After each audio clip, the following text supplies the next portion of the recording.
ছাত্রদল ও ছাত্র শিবিরের পাল্টাপাল্টি মিছিল সমাবেশকে কেন্দ্র করে রাতে উত্তপ্ত হয়ে ওঠে চট্টগ্রাম বিশ্ববিদ্যালয় ক্যাম্পাস। গতকাল রাত 9:30টার দিকে ছাত্র শিবিরের বিরুদ্ধে গুম ও অপহরণ নাটকের অভিযোগ তুলে কেন্দ্রীয় কর্মসূচির অংশ হিসেবে ক্যাম্পাসে বিক্ষোভ মিছিল করে ছাত্রদল। গোলচত্বর থেকে শুরু হয়ে সোহরাওয়ার্দী মোড় ঘুরে আবার একই স্থানে এসে শেষ হয় মিছিলটি। পরে রাত 10টার দিকে বিএনপির এমপি মনিরুল হকের বিরুদ্ধে হিজাব নিয়ে কটূক্তির অভিযোগ তুলে বিক্ষোভ মিছিল শুরু করে ছাত্র শিবির। দুই পক্ষের নেতাকর্মীরা গোলচত্বরে অবস্থান নিয়ে স্লোগান দিলে তৈরি হয় উত্তেজনার। পরে প্রক্টোরিয়াল বডি সেখানে গিয়ে পরিস্থিতি শান্ত করে। বিশ্ববিদ্যালয়ের ছাত্রদল সভাপতি আলাউদ্দিন হোসেন জানান, সাধারণ সম্পাদক আবদুল্লাহ আল নোমান এবং চাকসুর ভিপি ও শিবিরের 24 শাখার সভাপতি ইব্রাহিম রনি ও জিএস সাইদ বিন হাবিব কর্মসূচির নেতৃত্ব দেন।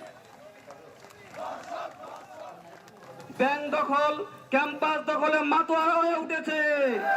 নির্ধারিত কর্মসূচির বাইরেও আজকে আমাদের কর্মসূচির সাথে প্রতিযোগিতা করার চেষ্টা করেছেন। প্রতিযোগিতা করেন, ভালো কথা, সমস্যা নাই, কিন্তু বাধার সৃষ্টি করবেন না।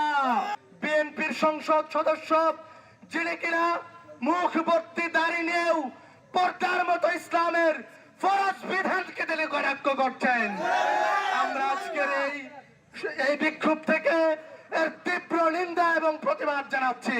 অনতিবিলম্বে সকল হলে অবৈধ সিট বাতিল করে সম্পূর্ণ বৈধ প্রক্রিয়া যদি সিট বন্টন না হয়, আমরা কঠোর কর্মসূচিতে যাব।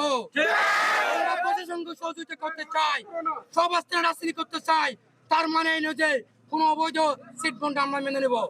যে নোংরামির রাজনীতি আপনারা 5ই আগস্ট পরবর্তী জন্ম দিয়েছেন, আজকে প্রকৃতির নিয়মে আপনাদের কাছে ফিরে আসছে।